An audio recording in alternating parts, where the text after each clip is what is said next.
អូខេសួស្តីបងប្អូននេះគឺជាសកម្មភាពខ្លះៗនៃការស្ដារអាងបកាហើយសម្រាប់បងប្អូនដែលមានបំណងក្នុងការធ្វើអាងបកាអានេះគឺជាគំនិតមួយហើយនឹងជាមធ្យោបាយមួយល្អសម្រាប់បងប្អូនដែលធ្វើ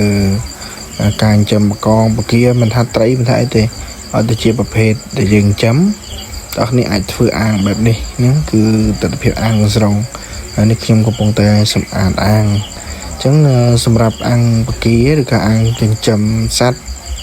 តើតួងជាមួយនឹងមិនថាសត្វត្រីសត្វបកាបកងមិនថាសត្វអីហ៎បងប្អូនអាចចិញ្ចឹមបែបនេះបានហើយសម្រាប់ការធ្វើអាងបងប្អូនអាចធ្វើចម្រៀលបែបនេះមានន័យថាយើងធ្វើឲ្យកឡុកកដាលមានតែជារៀលចុះមកក្រោមកណ្ដាលអញ្ចឹងនៅពេលដែលយើងចាប់ផ្ដើមត្រូវការសម្អាតកាកសំណល់អាងឬក៏ទាក់ទងជាមួយនឹងលីមួកត្រីលីមួកបកាផ្សេងៗវាមានភាពងាយស្រួលនេះគឺទិដ្ឋភាពអាងដែលយើងបានឆ្នៃឡើងអញ្ចឹងគិតថាយើងគិតថាយោមួយធ្វើឆ្នុកកដាលហើយនឹងឆ្នុកខាងក្រៅនេះមួយទៀតអញ្ចឹងកន្លែងនេះគឺជាប្រព័ន្ធទឹកឬក៏ប្រព័ន្ធបហូរកាកសំណល់ដែលយើងបានបហូរចេញមកអញ្ចឹងមិនត្រឹមតែប៉ុណ្្នឹងទេយើងធ្វើថែមទាំងចម្រោះទៀតចម្រោះដើម្បីទឹកនឹងឲ្យទឹកចេញមកវាលក្ខណៈស្អាតអាច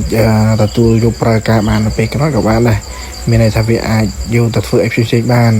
អញ្ចឹងនេះគឺជាប្រព័ន្ធមួយដែលហៅថាប្រព័ន្ធចម្រោះទឹកចេញពីកាកសំណល់ក្នុងកសិដ្ឋានរបស់យើងអញ្ចឹងសម្រាប់បងប្អូនលើកទឹកចិត្តបើសិនបើបងប្អូនធ្វើជាយោបល់របស់ខ្ញុំសម្រាប់បហូរបំពង់បហូរនៅកណ្ដាលហ្នឹងដែលបងប្អូនឃើញហូរចេញហ្នឹងបងប្អូនអាចប្រើប្រភេទពួកតយោមកទឹកឬក៏មកទឹកចឹងក៏បានដែរ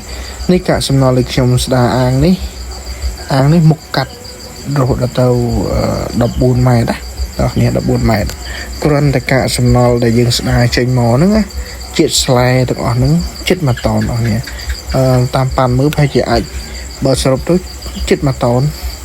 លើស500គីឡូហ្នឹងបើសិនជាយើងប្រើតយោតូចមកវាអាចស្ទះតែបើសិនជាយើងប្រើប្រភេទពួកតយោមកទឹកនេះសម្រាប់នេះគឺតយោមកទឹកមានថាវាអាចវាស្ទះដែរក៏ប៉ុន្តែនៅពេលដែលយើងបើកទឹកទៅយើងលាយជាមួយនឹងទឹកជាតិទឹកទៅវាធ្វើឲ្យកាកសំណល់ហ្នឹងទៅវាធូរមានន័យថាវាបំបែករាយអញ្ចឹងវាហូរទៅទៀតដែរហ្នឹងគឺយើងសម្អាតបែបហ្នឹងគឺមានភាពងាយស្រួលតែបើសិនបើយើងអត់ទាន់បានយល់ប្រកបហ្នឹងទេក៏ពិបាកដែរបើសិនបើទាំងអស់គ្នាសម្អាតទៅតាមដំណើរយើងបូមចេញអាហ្នឹងគឺពិបាកមែនទែនមើលទៅគឺវាពិបាកតែបើយើងកែច្នៃបែបនេះគឺវាមានភាពងាយស្រួលអូខេអរគុណជួបគ្នានៅវីដេអូក្រោយ